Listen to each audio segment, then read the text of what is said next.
น่าจะเป็นไรแดงนะคะที่มันเกาะที่ลำต้นนะมันแย่งน้ำเลี้ยงค่ะเป็นแพรเลยนะคะอันนี้เดี๋ยวจะฉีดสารเดี๋ยวกลับมาฉีดต้นนี้นะบัง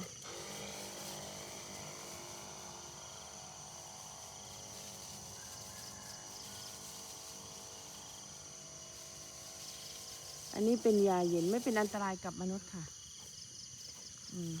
ต้นนี้พันธุ์อะไรและพงมณีเหรอบังการฉีดพ่นทางใบเนี่ยไม่ว่าจะเป็น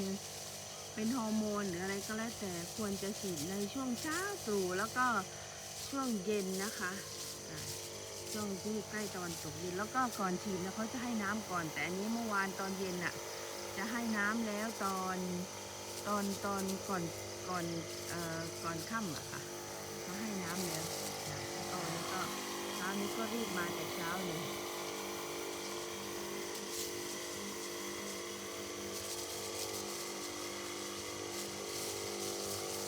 เริ่มฟื้นแล้วค่ะส่วนนี้